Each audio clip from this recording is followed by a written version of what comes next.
আসসালামু আলাইকুম। আপনাদের সবাইকে স্বাগত জানাচ্ছি এখনকার আলোচনায়। আপনাদের সঙ্গে আছি আমি সিরাজুল ইসলাম। দর্শক, বাব আল মানদেব প্রণালী এলাকায় ইয়েমেনের হুতি সমর্থিত সামরিক বাহিনী ইসরায়েলের একটি গোয়েন্দা জাহাজের উপরে হামলা চালিয়েছে এবং জাহাজটি ব্যাপকভাবে বিধ্বস্ত হয়েছে। এরপরে ইয়েমেনের সামরিক বাহিনী সৌদি আরবের আরামকো তেল ক্ষেত্রে এবং ইয়ানবু বন্দরে, লোহিত সাগরে অবস্থিত ইয়ানবু বন্দরে হামলা চালিয়েছে এবং আরামকোর বেশ কয়েকটি পাইপলাইন বন্ধ ঘোষণা করতে বাধ্য হয়েছে। এদিকে ইরান নিয়ে যে সমস্ত খবর আছে তার ভিতরে গুরুত্বপূর্ণ খবর হচ্ছে ইরানের সর্বোচ্চ নেতা আইআরজিসিকে অনুমোদন দিয়েছে যে আয়রন নামে একটা হাইপারসনিক ক্ষেপণাস্ত্র আছে, বিশেষ ক্ষেপণাস্ত্র। এই ক্ষেপণাস্ত্র ব্যবহারের অনুমতি দিয়েছে। তাতে আমরা ভিন্ন কিছু ইঙ্গিত পাচ্ছি। এদিকে কুয়েত থেকে আমেরিকার সেনাদেরকে সরিয়ে নেওয়া হয়েছে এমন একটি ভিডিও সামাজিক যোগাযোগের মাধ্যমে ছড়িয়ে পড়েছে। আমি আশা করছি আপনাদেরকে তার সামান্য কিছু অংশ দেখাবো। আর ইরানের কারার নামে একটি ড্রোন আছে, সেই ড্রোনে মাজিদ ইন্টারসেপ্টর বসানো হয়েছে।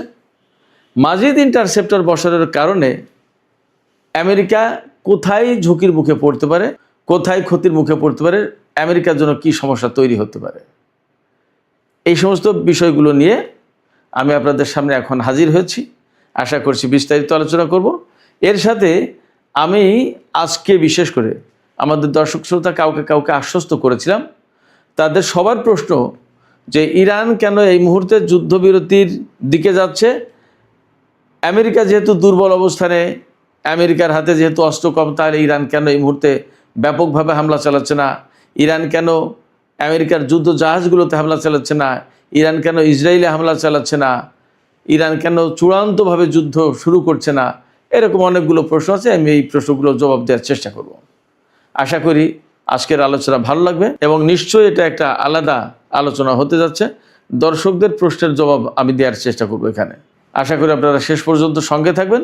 আর ভিডিও ভালো লাগলে লাইক কমেন্ট শেয়ার করবেন এবং চ্যানেলটি সাবস্ক্রাইব করে সাথেই থাকবেন। প্রথম যে আলোচনা সেটা হচ্ছে যে বাব আল মানদেব প্রণালীর কাছে ইসরায়েল এবং মোসাদের সংশ্লিষ্ট একটি জাহাজে হামলা চালিয়েছে ইয়েমেনের হুতি সমর্থিত সামরিক বাহিনী। তাদের হামলায় জাহাজটিতে বিস্ফোরণ ঘটতে দেখা যায় এবং ব্যাপকভাবে ক্ষতিগ্রস্ত হয়েছে। বাট কেন এই জাহাজ আসছিল এবং কোথায় যাচ্ছিল, কী ব্যাপার, এটা পরিষ্কার না। তবে আমি আপনাদেরকে একটু জানিয়ে রাখি, সোমালিয়ার যে পশ্চিম অংশ, সিংহের লম্বা অংশ যেটা, এই লম্বা অংশ সোমালিল্যান্ড নামে একটা আলাদা রাষ্ট্র প্রতিষ্ঠা করার চেষ্টা করছে সেখানকার কিছু লোকজন, এবং পৃথিবীর একমাত্র ইসরায়েল ছাড়া আর কেউ তাকে স্বীকৃতি দেয়নি। এই সোমালিল্যান্ডে কিন্তু ইসরায়েলের ঘাঁটি আছে, ইসরায়েলের সেনা মোতায়েন আছে। এখন এই জাহাজ সোমালিল্যান্ডের দিকে যাচ্ছিল নাকি অন্য কোথাও যাচ্ছিল পরিষ্কার না, বাট তাতে হামলা হয়েছে। এপাশে সৌদি আরবের পূর্বাঞ্চল কাতিব প্রদেশের দিকে ইয়েমেনের হুতি যোদ্ধারা বা তাদের সমর্থিত সামরিক বাহিনী হামলা চালিয়েছে তেল ক্ষেত্রের উপর, আরামকো তেল ক্ষেত্রের উপর, এবং আরামকোর বেশ কয়েকটি পাইপলাইন বন্ধ করে দিতে বাধ্য হয়েছে সৌদি কর্তৃপক্ষ। শুধু তাই না, লোহিত সাগরে যে সৌদি আরবের যে বন্দর, ইয়ানবু বন্দর, এই বন্দরেও হামলা চালিয়েছে ইয়েমেনের হুতিরা। তার মানে ইয়েমেনের হুতি সমর্থিত সরকার এবং সৌদি আরবের ভিতরে এই মুহূর্তে বেশ বড় রকমের সংঘর্ষ চলছে। আজকে সকালের দিকেই দেখেছিলাম, গতকাল সৌদি আরব এবং ইয়েমেনের ভেতরে যে সংঘাত হয়েছে, যুদ্ধ হয়েছে, তাতে সৌদি আরবের সামরিক বাহিনী বিপুল সংখ্যক অস্ত্রপাতি ফেলে রেখে তারা ব্যারাক বা ঘাঁটি বা ফাঁড়ি যাই বলেন ছেড়ে পালিয়েছে। আর সৌদি আরবের একটি ড্রোন, তো খুব বড় গুরুত্বপূর্ণ ড্রোন, আল জাও প্রদেশে ইয়েমেন ভূপাতিত করেছে, সে কথা তো দুপুরের ভিডিওতে বলেছি। এই ড্রোন কিন্তু তৈরি হয়েছিল তুরস্কের কাছ থেকে সৌদি আরব কিনেছে। তো ইয়েমেনের সাথে সৌদি আরবের এখন যে অবস্থা, তাতে এই মুহূর্তে আমেরিকা এবং ইরানের মধ্যে যুদ্ধ বন্ধ থাকলেও কার্যত দুই পক্ষের যুদ্ধ এই ফ্রন্টে চালু আছে, এটা মোটামুটিভাবে বলা যায়। এদিকে দুপুরবেলার ভিডিওতে আমি বলেছিলাম যে আমেরিকায় আহতের সংখ্যা 624-এ গেছে, কিন্তু মজার একটা খবর দিয়েছে new York Times. New York Times বলছে আহতের সংখ্যা বেড়েছে 400 সামথিং থেকে 600 সামথিংয়ে চলে গেছে, বাট নিহতের সংখ্যা 18 থেকে 14 হয়ে গেছে। অর্থাৎ আগে নিহতের সংখ্যা 18 বলা হয়েছিল, এখন বলা হচ্ছে 14 জন নিহত হয়েছে মার্কিন সেনা। তার মানে নিহতের সংখ্যার তালিকা ছোট হয়ে গেল আগের চেয়ে। এটা কিভাবে সম্ভব? খোদ আমেরিকার গুরুত্বপূর্ণ পত্রিকা নিউ ইয়র্ক টাইমস এই প্রশ্ন তুলেছে। এদিকে ইরানের সর্বোচ্চ নেতা আইআরজিসিকে অনুমোদন দিয়েছে, তারা এখন থেকে আয়রন হাইপারসনিক ক্ষেপণাস্ত্র, একটা ক্ষেপণাস্ত্রের নাম আয়রন ডোম ভাইবেন আবার এই আয়রন ব্যবহার করার অনুমতি দিয়েছে আইআরজিসিকে। এবং আমার কাছে মনে হচ্ছে এটা হাইপারসনিক ক্ষেপণাস্ত্র, এবং এই ক্ষেপণাস্ত্র এর আগে কখনো ব্যবহার করা হয়নি, অনেকে নামও জানে না। এই ক্ষেপণাস্ত্র ব্যবহার করার অনুমতি দেওয়ার মানে হচ্ছে যে ইরান বড় ধরনের যুদ্ধের প্রস্তুতি নিচ্ছে। তারা আশঙ্কা করছে বা তারা ধারণা করছে হয়তো নতুন করে আরেকটা যুদ্ধ আসন্ন, সেই যুদ্ধে এই হাইপারসনিক ক্ষেপণাস্ত্র লাগবে। আরও 2-3টা ডেভেলপমেন্ট আছে ইরানের অস্ত্র সংক্রান্ত, সামরিক সরঞ্জাম সংক্রান্ত। ইরান তার নতুন এয়ার ডিফেন্স সিস্টেম মোতায়েন করেছে। এই ইরানের পক্ষ থেকে বলা হচ্ছে এই এয়ার ডিফেন্স সিস্টেম মোতায়েন করার কারণে ইরানের আকাশ প্রতিরক্ষা ব্যবস্থা বা ক্ষেপণাস্ত্র প্রতিরক্ষা ব্যবস্থা আগের চেয়ে আরও বেশি জোরালো হলো, শক্তিশালী হলো। এদিকে ইরান তার কারার ড্রোন, একটা ড্রোনের নাম কারার, এই কারার ড্রোনে মাজিদ ইন্টারসেপ্টার ব্যবহার করেছে। আপনারা এর আগে শুনেছেন যে মাজিদ ডিফেন্স সিস্টেম কিন্তু তারা বের করেছে ইরান। এই মাজিদ ডিফেন্স সিস্টেমের তো তাদের ইন্টারসেপ্টর আছে, ক্ষেপণাস্ত্র আছে। এই ইন্টারসেপ্টর ক্ষেপণাস্ত্র এখন কারার ড্রোনে সেট করা হচ্ছে। অর্থাৎ এই কারার ড্রোন, এই ইন্টারসেপ্টর দিয়ে আমেরিকার যে MQ-9 ড্রোন, এই ড্রোনকে ধ্বংস করতে পারবে। এমনিতেই তো অনেকটা মুড়ির মতো ধ্বংস হয়েছে আমেরিকার এই MQ-9 রিপার ড্রোন। তো সেক্ষেত্রে এখন এই যে কারার ড্রোনে যে ক্ষেপণাস্ত্র বা ইন্টারসেপ্টর বসালো, এতেই ইরানের শক্তি আরও বেড়ে গেল, আরও কার্যকর হয়ে গেল ইরানের ড্রোন সিস্টেম। এদিকে আরেকটি খবর বের হয়েছে, সেন্টকমের প্রধান অ্যাডমিরাল ব্র্যাড কুপার, তিনি নাকি আমেরিকার কাছে, অর্থাৎ আমেরিকার সরকারের কাছে অনুরোধ জানিয়েছেন যে ইরানের হরমুজ প্রণালী এলাকায় হামলা বন্ধ করা উচিত। এতে লাভ হচ্ছে না খুব একটা, বরং মার্কিন বাহিনী ক্ষতিগ্রস্ত হয়েছে। আমার কাছে মনে হচ্ছে যে ব্র্যাড কুপারের এই পরামর্শের পরেই সম্ভবত এই হামলা বন্ধ হয়েছে। এখন কীরকম ক্ষতি হয়েছে বা কীরকম ক্ষতি হচ্ছে আমরা আজ কয়েকদিন প্রায় সময় দেখতে পাচ্ছি বা জানছি, শুনছি। আমেরিকা কিন্তু মধ্যপ্রাচ্যের বিভিন্ন ঘাঁটি থেকে তাদের সেনাদেরকে সরিয়ে নিচ্ছে। তার মানে কি, যতক্ষণ পর্যন্ত এই ঘাঁটিগুলো খুব স্ট্রং ছিল ততক্ষণ তো সেনা সরানোর প্রশ্ন আসেনি। এই ঘাঁটিগুলো তো ইরানের বিরুদ্ধে যুদ্ধ করার জন্য তৈরি করা হয়েছিল, এবং এই ঘাঁটিতে সেনা মোতায়েন করা হয়েছিল তো যুদ্ধ করার জন্য। এখন যখন ঘাঁটি থেকে এই সমস্ত সেনা সরিয়ে নেওয়া হচ্ছে, যদি এই খবরগুলো সব রাইট হয়, সঠিক হয়, তাহলে একদম পরিষ্কার যে আমেরিকা মধ্যপ্রাচ্যে অ্যাকচুয়ালি তাদের ঘাঁটিতে তাদের সেনাদেরকে নিরাপত্তা দিতে পারছে না, তাদের ঘাঁটি ধরে রাখতে পারছে না, সেনাদের নিরাপত্তা নেই, যার কারণে সরিয়ে নেওয়া হচ্ছে। আজকে একটা ভিডিও বের হয়েছে যে তাতে দেখা যাচ্ছে যে কুয়েতের ঘাঁটি থেকে বিপুল সংখ্যক সেনা বাসে করে চলে যাচ্ছে, পরে হয়তো বিমানেও উঠেছে মনে হলো, যা দেখলাম। তাতে দেখা যাচ্ছে যে ইরান যুদ্ধ এখন থামিয়েছে, কিন্তু মধ্যপ্রাচ্য থেকে মার্কিন সেনাদেরকে সরিয়ে নেওয়া হচ্ছে। এই জায়গায় প্রশ্ন আসছে, কেন সরিয়ে নিচ্ছে? সরিয়ে নেওয়ার পরে কি হবে? এটা কি বড় যুদ্ধের আলামত কিনা? হ্যাঁ, হতে পারে বড় যুদ্ধের আলামত, এবং ইরানও সেইভাবে প্রস্তুতি নিচ্ছে।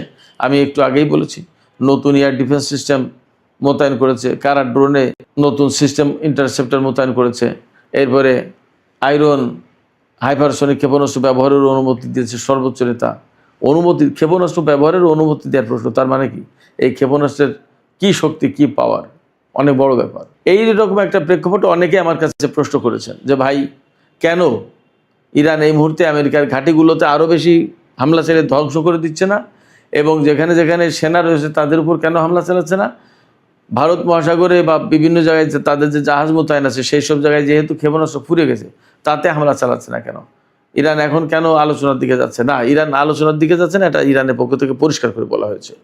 আর হামলা চালাচ্ছে না কেন? আমি মনে করি যে ইরান যেহেতু এইরকম আমেরিকা এবং ইসরায়েলের সাথে অ্যাট এ টাইম যুদ্ধ করলো বা মোকাবেলা করছে, এখনও টিকে আছে, অতএব তাদের নিশ্চয়ই একটা প্ল্যান আছে, তাদের কৌশল আছে যে কোনভাবে, কখন, কোন পর্যায়ে, কোন রকমের হামলা করবে, কোন রকমের যুদ্ধ করবে, কতটুকু করবে, কতটুকু করবে না, এগুলো তাদের নিশ্চয়ই প্ল্যান আছে, সেই অনুযায়ী আগাচ্ছে। আমার আপনার কথায় তো তারা চলবে না, তারা তো একটা প্রতিষ্ঠিত সামরিক বাহিনী। এ তো এমন না যে কি করবে না বুঝে উঠতে পারছে না। এটা গেলে এক। দ্বিতীয় হচ্ছে, বড় বড় জাহাজে হামলা করা মানে একটা বিষয় খেয়াল করেন, জাপান যখন পার্ল হারবারে হামলা করেছিল মার্কিন জাহাজে, তারপরেই কিন্তু আমেরিকা জাপানের উপরে সেই অ্যাটম বোমা মেরেছিল, পরমাণু বোমা। তো বড় বড় জাহাজে হামলা করা মানে অনেক বড় যুদ্ধের পরিসর আরও অনেক বড় করে ফেলা। ইরান যেভাবে যুদ্ধ করছে এতেই তো তারা কাবু হয়ে গেছে মোটামুটিভাবে, দেখা যাচ্ছে, বোঝা যাচ্ছে, শোনা যাচ্ছে। এছাড়া আরও যদি যুদ্ধ করতে চায় তাহলে তা মোকাবেলা করতে হবে ইরানকে। আর আমার কাছে মনে হয়েছে, যেটা ইরান যে নীতিটা সবচেয়ে বেশি অনুসরণ করে বলে মনে হয়েছে আমার কাছে, তারা মানুষ মারাচ্ছে, তাদের লজিস্টিক সাপোর্ট ধ্বংস করে দেওয়ার চেষ্টা করছে, ঘাঁটি, বিমান, এই সমস্ত ধ্বংস করে দেওয়ার চেষ্টা করছে যাতে ওরা চলে যেতে বাধ্য হয়। আমি আপনাদেরকে একটা ইতিহাসের গল্প বলি, এটা সত্যি গল্প, সবাই আপনারা জানেন, সত্যি ঘটনা। মক্কা বিজয়ের আগে পরে যে গল্পটা দেখুন, তাতে কিন্তু অনেক লোকের প্রাণহানির কোনো ঘটনা ঘটেনি, একটা লোকের না, অনেক লোক তো পরে কথা। চূড়ান্ত বিজয় অর্জনটা যদি বিনা রক্তপাতে বা অল্প রক্তপাতে করা যায়, তাহলে বেশি রক্তপাত, বেশি মানুষ মেরে লাভটা কি? একটা দর্শন, একটা চিন্তা, একটা দৃষ্টিভঙ্গি তো আছে। হয়তো ইরান এই বিষয়গুলো মেনটেন করে, যে তাদের অনেক ক্ষতি হলেও তারা প্রচুর সংখ্যক মানুষ মারতে চায় না হয়তোবা, এটা আমার কাছে মনে হয়েছে। তবে যে হুমকি দিয়েছিল সেটা তো দেখেছেন, যে চোখের বদলে চোখ, এবং পরবর্তীতে কি বলেছে ইরান, যে একটা ইরানি নাগরিক মারা গেলে একটা মার্কিন সেনা মারা যাবে। তারপরে কিন্তু যুদ্ধ বন্ধ হয়ে গেছে। সেক্ষেত্রে যদি পরমাণু যুদ্ধ না করে, পরমাণু হামলার শিকার না হয়ে, বা বড় রকমের যুদ্ধের পরিসর বিস্তৃত না করে দিয়ে, ইরানের নিজেরও তো শক্তি সামর্থ্য সব অক্ষুণ্ণ রাখার চেষ্টা করতে হবে। যদি আমেরিকাকে এই অঞ্চল থেকে তাড়িয়ে দেওয়া যায় তাহলে সেটা ভালো না? হয়তো ইরান সেই রকমের একটা দৃষ্টিভঙ্গি পোষণ করছে। একই রকমের কথা যে ইসরায়েলের উপর কেন হামলা চালায় না?